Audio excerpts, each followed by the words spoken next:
Okay.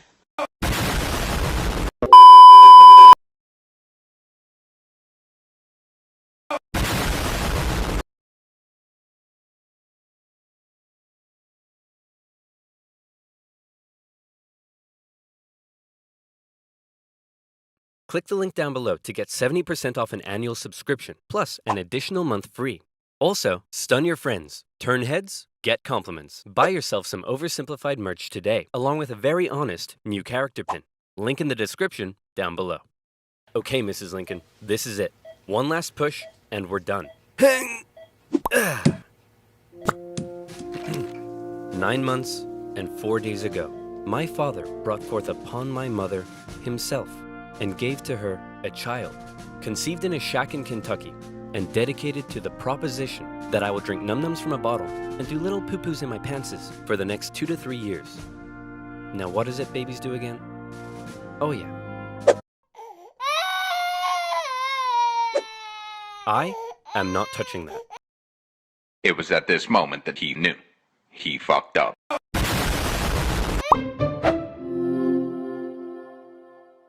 Abraham Lincoln grew up with his relatively poor family in Kentucky, eventually moving to Indiana, and finally, Illinois. He read a lot of books, worked a lot of jobs, wrote some questionable poetry, and finally entered the law profession. Despite being self-taught, he turned out to be a pretty clever and astute lawyer. In one case, a guy claimed he witnessed a murder at night, and Lincoln was like, "How could you have seen anything in the dark? There was a bright full moon." A what? A bright full moon. Can you say that again, please? There was a bright full moon. A dim half moon? No, a bright full moon. That's funny, because according to this almanac, there was a dim half moon that night, which makes you a liar. Well, I got a bright full moon for y'all right here. Now that's what I call a rebuttal. Lincoln and his cheekbones weren't only interested in law, however. He also dabbled in the world of politics, serving as a legislator in both local and national assemblies. And what a time it was. Not even 100 years after the Founding Fathers wrote, "All men are created equal," politicians were already asking, "Yeah, but what does that mean exactly?" It means all men. Yeah, but what does that mean exactly? And not just that. States' rights versus the federal government. What are the executive powers of the president? Is cereal a soup? The Founding Fathers left some of these questions perhaps a little too open to interpretation. And the biggest question of them all was slavery, an ugly mark on what should have been a revolutionary new nation based on liberty and democracy. Thomas Jefferson had written a condemnation of slavery in the Declaration of Independence, but out of fear of losing Southern states' support, it was removed. Hey guys, do you think leaving this a little vague will create any unforeseen problems in the future? Cannonball! And those unforeseen problems were now beginning to rear their ugly heads. As the nation developed, the North and the South developed along two very different lines, and two very different cultural identities emerged. Northern cities began rapidly industrializing, while the southern climate allowed for large plantations of labor-intensive crops. As a result, one half of the country didn't rely on slaves, while the other half had become economically dependent on them. In 1793, Eli Whitney's cotton gin caused the slave trade in the South to explode, while in the North, a growing abolitionist movement was taking root. A general mistrust began to develop between the North and the South, as Northerners felt the South were hell-bent on expanding slavery, and fear spread throughout the South that the North wanted to take their slaves away. In 1819, there were 11 free states and 11 slave states. A perfect balance. a happy medium, a harmonious relationship. Hey guys, nice to meet you. I'm Missouri, and I would like to become the 23rd state. Hey buddy, welcome to the nation. We'll be happy to accept you as a free state. Oh no, you don't. You're trying to get one over on us. Missouri's gonna be a slave state. Okay, listen, why don't we just ask Missouri what it wants to be, and we slave state. Well, then, allow me to introduce to you the newest, freshest state on the scene, Maine. Hey, you can't do that, and you can't have any more slave states above this line. What? The issue of slavery is solved, and it will never come up again. A few years later, it came up again. You see, as America expanded westward, each new state or territory that was added threatened to upend the delicate balance between the slave and free states. If one faction managed to outnumber the other, it could gain an easy majority and force its own ideals on the opposing side, leaving a huge portion of the population feeling spiteful and oppressed. For a while, compromises kicked the can down the road and kept the volatile balance in check, as new free and slave states were roughly added in pairs. But then one loudmouth state just had to barge in and ruin everything as usual. The addition of Texas saw the United States enter into a war with Mexico, which they won, gaining a huge amount of land out west and creating even more problems. Hey guys, nice to meet you. I'm California, and I would like to become the 31st state. Hey buddy, welcome to the nation. We'll be happy to accept you as a southern slave state. Oh no, you don't. You're trying to get one over on us. California's gonna be a free state. Okay, listen, why don't we just ask California what it wants to be, and we can free state.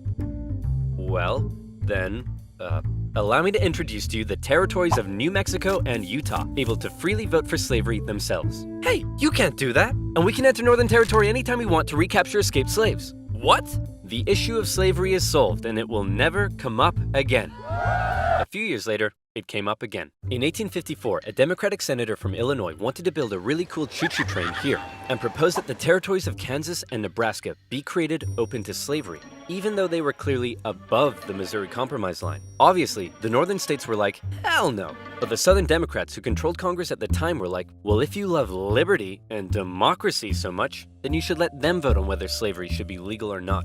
And so it was. Huge numbers of pro- and anti-slavery settlers rushed to Kansas to sway the vote in their favor. And while they were all there, they began to beat the crap out of each other. One of those settlers was a man named John Brown, a former businessman who failed at just about everything he tried and went arguably insane. He was a radical abolitionist and dedicated much of his life to the Underground Railroad and freeing slaves. One night, in revenge for an earlier raid by pro-slavery forces, he and his sons killed a number of pro-slavery settlers in the territory, helping to kickstart years of violence known as Bleeding Kansas. Kansas and Nebraska both eventually voted in favor of outlawing slavery. But from here, the tension began to grow at a rapid pace. In 1852, author Harriet Beecher Stowe penned Uncle Tom's Cabin, a best-selling novel that exposed the terrible cruelty of slavery to the world. Oh, how awful. How morally corrupt a nation must be to allow such things to happen. Your Majesty, what should we do about all the starving children working in the coal mines? Nothing! In 1854, the Republican Party was formed, and Abraham Lincoln emerged as a leading figure. Southern Democrats viewed the new Republican Party with mistrust, believing it to be radical and abolitionist. In 1856, a politician named Charles Sumner gave a speech in Congress, calling out slave-owning Democrats with fiery language. If slavery was a woman, she'd be an ugly one, and the senator from South Carolina would like to boink her. Representative Brooks, do you have a rebuttal? Oh, I have a rebuttal, all right. Yeah, here's a rebuttal for you. Oh, come on. Surely this isn't allowed. I don't know. I'll have to consult the rulebook. I can't find anything about caning a political opponent, but it says here I'm not allowed to wear women's underwear. Uh-oh. News of the violence on the Senate floor took the nation by storm. Southern slave owners sent Representative Brooks new canes to replace his now broken one. And on the floors of Congress, politicians carried weapons in self-defense, which is never a good sign. In 1857, the Supreme Court ruled in the Dred Scott case that all people of African descent, slave or free, could not be citizens, and therefore could not sue for their own freedom under any circumstances, undoing years of progress with the strike of a gavel. Now, within all this bitter debate over slavery, there were many nuances: North versus South, Republican versus Democrat, states versus the federal government. But let's strip all of that away. For 4 million individuals living in America, this wasn't about political intrigue or party alignment. It was about the basic human right to be free. Men, women, and children were stolen from their homelands and brought to the American continent, where for generations they were considered to be property. forced to live in poverty and work from sunrise to sunset. Plantation overseers did whatever they felt was necessary to get the most out of their slaves. Punishments were often barbaric. Families were regularly separated, and parents could often only watch, as their children were auctioned off, never to be seen again. Thousands of slaves took the treacherous risk of running away, and abolitionists in the North helped many escape via the Underground Railroad as bounty hunters entered the North to chase them down. Leading figures within the abolitionist movement included many significant free black men and women. But it's important to note that for many of the anti-slavery white individuals in the North, opposition to slavery was often an economic issue, not a moral one, as many worried large plantations would take their lands and livelihoods away. Abraham Lincoln knew that slavery was a moral evil, and he regularly spoke out against it in powerful speeches that helped him rise through the ranks of the new Republican Party. He lamented at the hypocrisy of a great American nation meant to stand as a shining beacon of freedom while also enslaving 4 million men, women, and children. He most famously declared in 1858 that a house divided against itself cannot stand, that one day slavery in America would end. However, even Lincoln was cautious in his opposition. He didn't want to outlaw it entirely, but simply prevent its expansion so that given enough time, he believed it would naturally die out. Thankfully, history would force his hand. In October 1859, one abolitionist decided he'd try to single-handedly take down slavery by force. Who would be crazy enough to even attempt such a thing? It's our good friend, John Brown. He planned to seize arms from an armory in the town of Harper's Ferry, free the slaves there, and continue south, inciting a major slave uprising along the way. A noble cause, a bad plan, and terrible execution. Brown's men took the armory and some hostages, but were quickly surrounded by one Robert E. Lee and his U.S. Marines. Brown was captured, and a couple of months later, he was executed for treason. Northerners sympathized with Brown, but Southerners were like, "You see this? They're coming for us. Soon, there'll be 1 million John Browns." 1 million John Browns? What on earth are you thinking about? A John Brown farm? Yeah, me too. To make matters worse, new northern free states meant now the southern states really were outnumbered, and they were beginning to feel bitterly spiteful and oppressed. Further fear began to spread in the South when news broke that a relatively unknown figure had just secured the Republican Party nomination for president. Abraham Lincoln, mostly well-liked among anti-slavery Northerners, had made some of the most powerfully worded speeches against slavery of any politician at the time. And now, there was a chance that he and his cheekbones could become president. For the South, that would be too much. In the 1860 election, Lincoln's name didn't even appear on the ballot in 10 southern states. But much to their horror, when the final results came in, Lincoln had won by an electoral college landslide. Lincoln himself tried to calm their fear. "How many times do I have to tell you, I'm not gonna take away your slaves?" "Yeah, right, Honest Abe. We've had enough of you Northerners. We're gonna go form our own country." "You can't do that." "Why not?" "Well, if you had won the election, would it be okay for us to leave?" "Of course not." "Well, why not?" "Because that's not how victim mentality works." Many states felt that when they joined the Union, they always withheld the right to leave it whenever they pleased. Many people living in 19th century America often felt more loyalty to their state than to the nation. And now, with the South feeling like it had lost its voice in the federal government, they were out of here. South Carolina was the first to go, and over a period of 6 months, one by one, 11 slave states officially seceded from the Union, with just 4 contested border states opting to remain.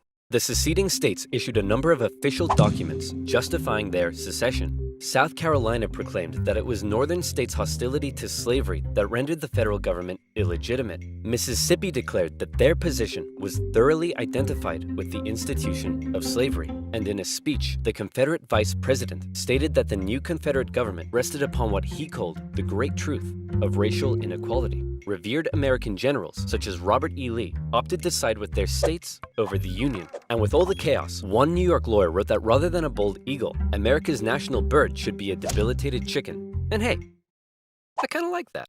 One man, watching the crisis unfold, knew it would be his job to solve it.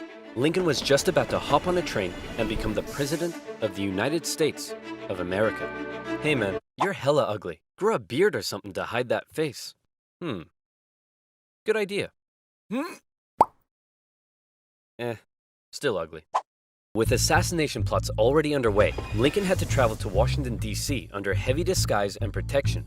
All along the way, he received stacks of threatening letters. May the hand of the devil strike you down. You are destroying this country. Damn you, every breath you take. Love from... Grandma? At his inauguration speech, Lincoln once again reiterated that no, I do not want to take away anyone's slaves. But for Lincoln, he did want to preserve the Union. He declared secession to be nothing but an illegitimate rebellion. In your hands and not in mine, he said, is the momentous issue of civil war. You can have no conflict without being yourselves the aggressors. We are not enemies, but friends. It was clear Lincoln was ready and willing to get freaky and open up a can of Scatman John if he had to. Whether he had the support of the people, however, was in question. In the end, it was the Confederates that fired the first shot. As they seceded, the Confederate states began seizing federal U.S. property throughout the South. Off the coast of Charleston, South Carolina, was one such federal property, Fort Sumter, held by a measly, undersupplied U.S. force.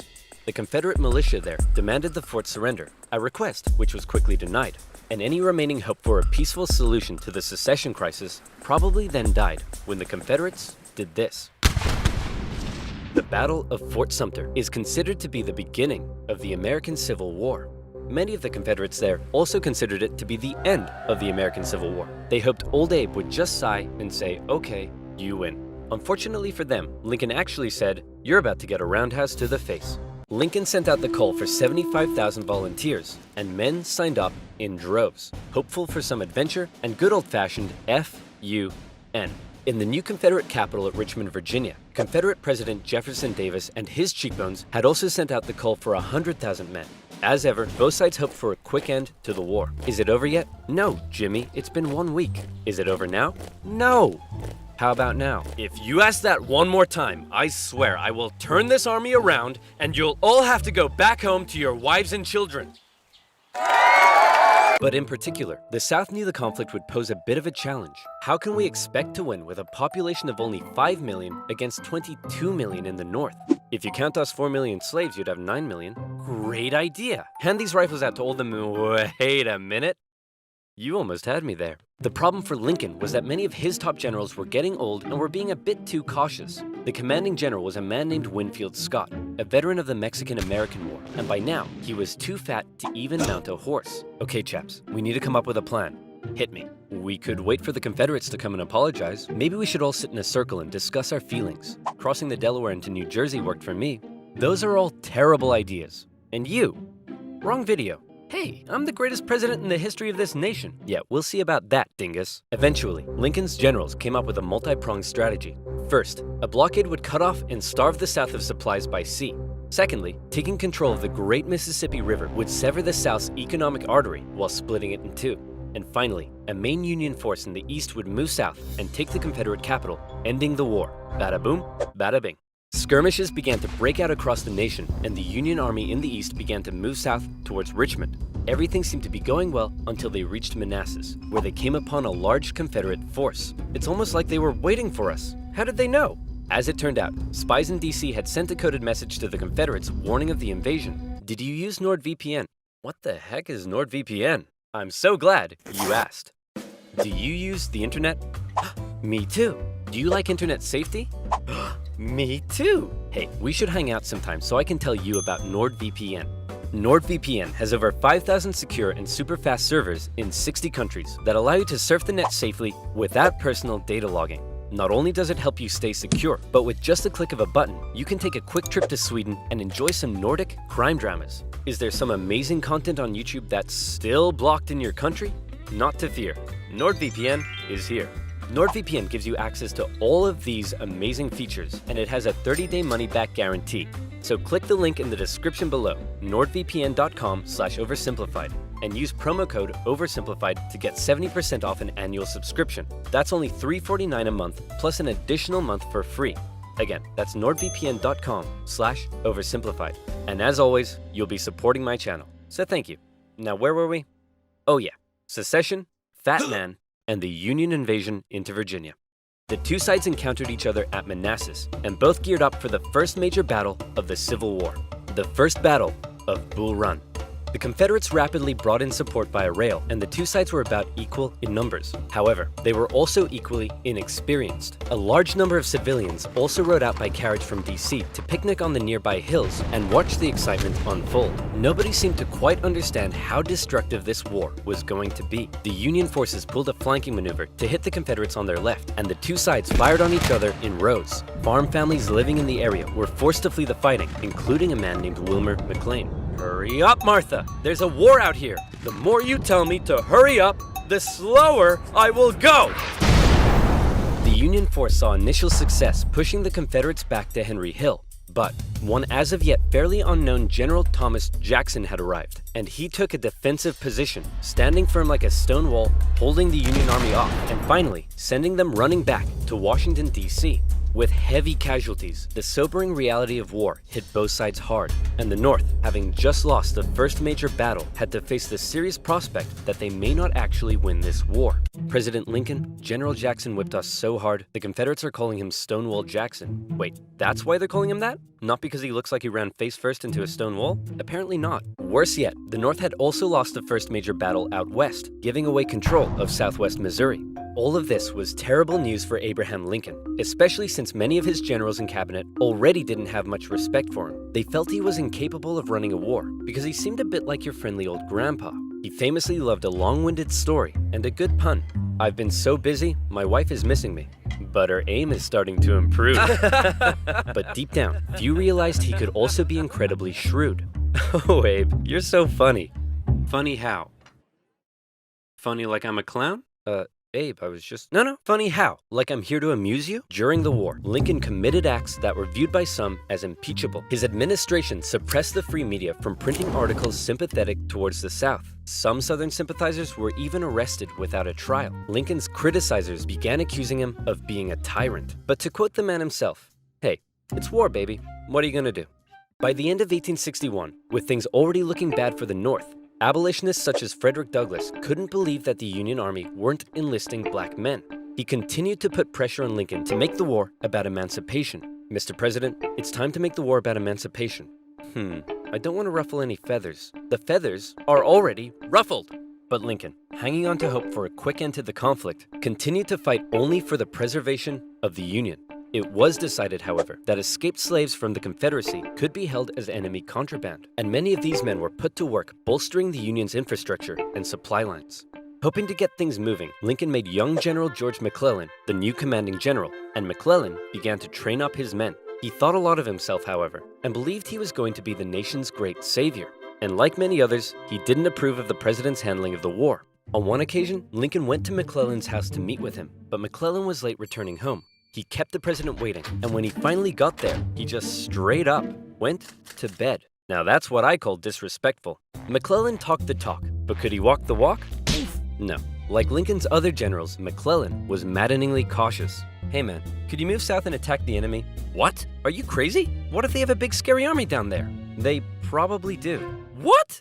Oh my gosh!" McClellan worried that he did not have the numbers he needed to fight effectively. "What if they have like 10,000 men?" "Okay, no problem. We'll get you 20,000 men." "Well, what if they have 30,000 men?" "I'll need 40." "Okay, you can have 40." "Well, what if they have 50?" "I'll need 60." Lincoln tried, but it was all in vain. McClellan would not make a move for the rest of the year. The North's one saving grace for now was a general out west fighting in Kentucky and Tennessee, General Ulysses S. Grant. Cool, collected, methodical, and a big fan of whiskey. His chief of staff took it upon himself to keep Grant sober.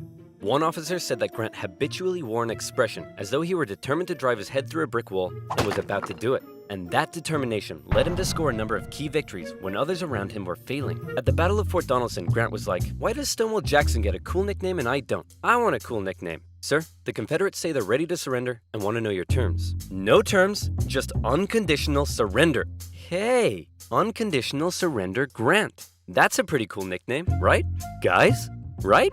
Later in April 1862, the Confederates launched a sudden attack on Grant's army at Shiloh, but the determined, unconditional surrender Grant threw his lines at the rebels and sent them running.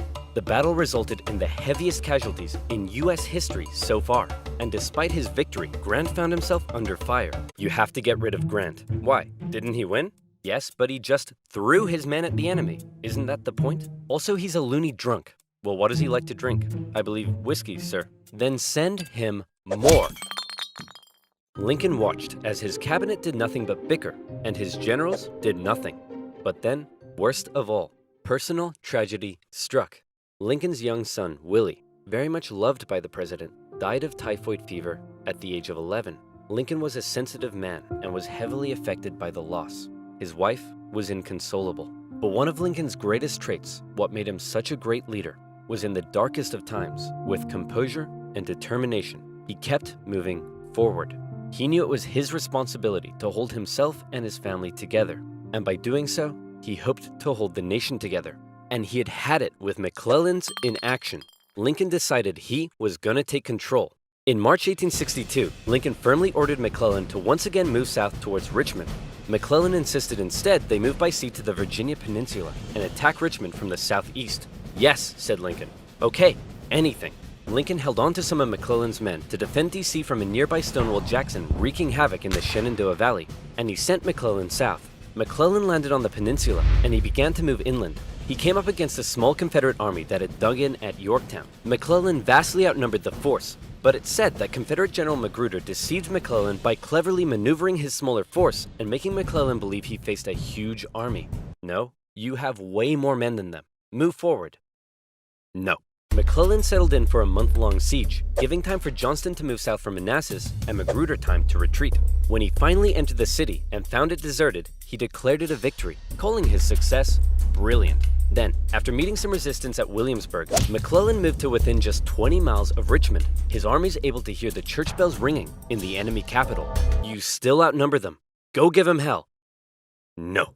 McClellan once again held back, moving slowly and defensively, and with his army split in two, the Confederates saw an opportunity to strike back. McClellan's advance was halted, and now the Confederates pulled an ace out of their sleeve. General Lee, you're up. Do you think we should evacuate Richmond? No, Mr. President, no need. General Robert E. Lee, one of the most brilliant military commanders of the time, was now in charge. One of his biggest strengths was his ability to read the mind of his enemy, and he knew McClellan was cautious and weak. After moving Stonewall Jackson south to join him, and even though he had a smaller army, Lee hit McClellan in a series of fast-paced, close combat battles that had McClellan spooked. McClellan retreated the Union Army back again and again and again, escaping the peninsula and returning to D.C. Lee had defeated McClellan, and the campaign had failed. Well, that was a major success. A success? Tell me exactly what was successful about that. Well, we successfully retreated. You lost. I didn't lose. I merely failed to win. Things just kept looking worse for the North. At least their Navy had seen some success, capturing a number of key port cities, notably when they steamrolled past Confederate forts to take New Orleans. And speaking of the Navy, both sides had begun using ironclads. So that's pretty cool. But in the East, they still weren't having any luck. After McClellan's disastrous campaign, Lincoln briefly sent out one General John Pope to attack Northern Virginia. Hey man, just checking in. How's it going? Well, the Confederates kicked my butt at Cedar Mountain. Then they raided my camp and ran off with my money and clothes. Also, I appear to have been wedgied. Lee defeated Pope at yet another battle at Bull Run, in which nearby farm families once again got caught up in the fighting. Hurry up, Martha! There's another war out here! I'm waiting for my hair to dry! Wilmer McLean, sick of war, moved his family south, where he knew the war would definitely, absolutely, never touch him again. But Lincoln had yet another problem to contend with. European powers, in particular the UK, were looking increasingly like they may intervene diplomatically on the side of the Confederates. They were missing their precious supply of southern cotton because of the Union blockade, and they wanted to see a swift conclusion to the war. The tension between America and Great Britain had been increasing, especially after Confederate diplomats were discovered on a British ship.